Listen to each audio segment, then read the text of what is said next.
Today's video presented to you by QOTD, and we're going to continue on further mathematics, and we're going to be talking about invariant points and invariant lines for today's lesson, and this is going to be the very last topic of this unit we're going to be on, which is about matrices and transformations. So why not get started?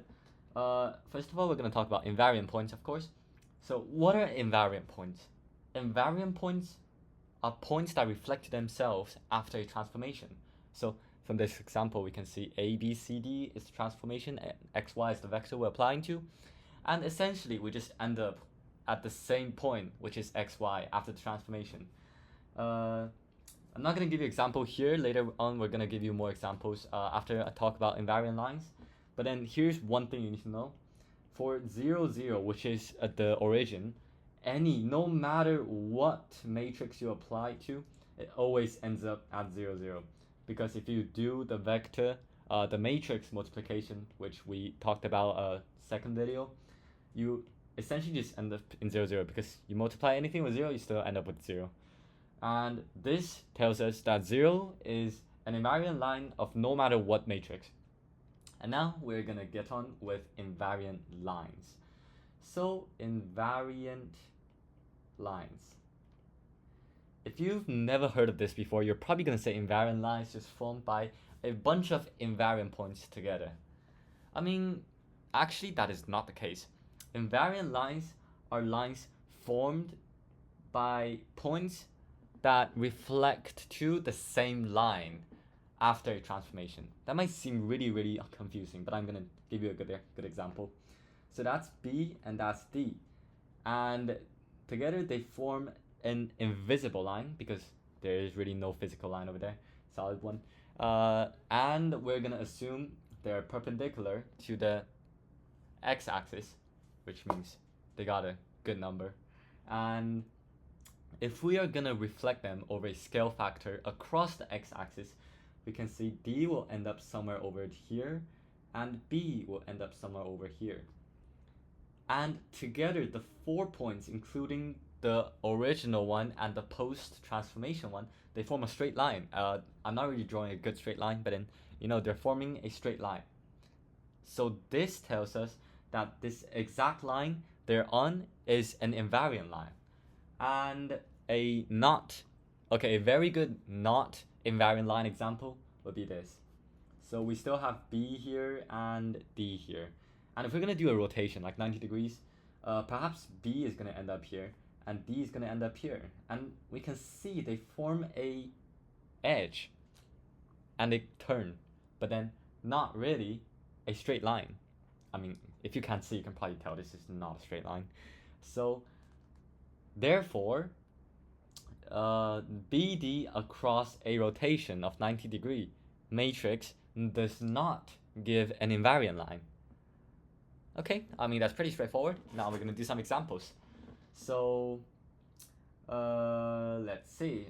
Example here would be 2, 1, 0, negative 1. Really random matrix I just thought of. And we're going to see what invariant line it includes or will show upon transforming another vector. Always remember, a transformation has invariant lines, but not always. And okay, now let's start it off. Of course, we're going to apply it to a basic vector, and it is going to essentially leave us with a new x and a new y. That clear? And then, of course, the invariant line is going to be mx plus c equals to y. You can write it the other way around. I don't know why I wrote it this way. I think I'm a psychopath. And now we have the basics. Let's try to solve the matrix. 2x take away y equals to the new x, and no x, y equals to new y. Oh, this is bad. Should have thought of a better matrix, but then, okay, sure. Let's see. So we know that y equals to mx plus c, so we can sub that in. 2x plus mx plus c equals to new x, not a square, and mx plus c equals to the new y. And because they're still on the same line, we can say that m new x plus, oh, I'm sorry, why is it, okay, I'm sorry, my Apple Pen just stopped working. Mx plus c equals to the new y. So therefore what we can do is m multiplied by 2x plus mx plus c can give us a mx plus c, because since we're subbing y for that and we're subbing this for x. And now essentially we can just solve the equation. So I'm gonna factorize it so it looks a bit better. 2 plus m, that's gonna be a bigger bracket, plus c, and that is gonna plus c and give us mx plus c. So what we're gonna do is we're gonna put m in, so that's gonna be 2m plus m squared, plus x plus cm plus c equals to mx plus c, and that is going to be 2m plus m squared, take away mx, take away m because we're moving m over there, x, and then take away c plus cm equals to 0. And to absolutely make this equation equals to 0, c multiplied by m either has to be 0. Okay, both of them have to be 0. Okay, I'm sorry. Embrace my mistakes. Cm has to be 0, and this big slump of x has to be 0. So why not try to solve it? So either m is 0 or c is 0 for this case, or let's factorize this, which is just m squared take away m, which is just m multiplied by 1 take away, okay, m take away 1.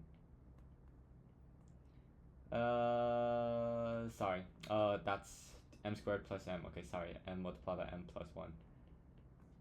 So has to be 0 or that. So we can see m equals to 0 and m equals to -1. We can get m equals to -1 or 0 and c equals to 0.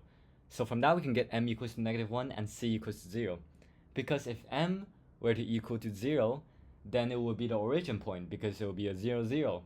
And the origin point is an invariant point instead of an invariant line. So therefore we're going to go with m equals to -1 and c, therefore we're left with 0.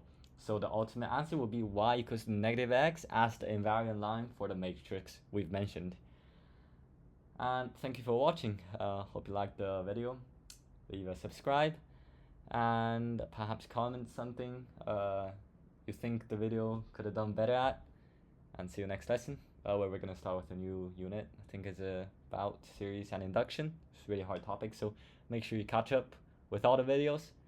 Good luck.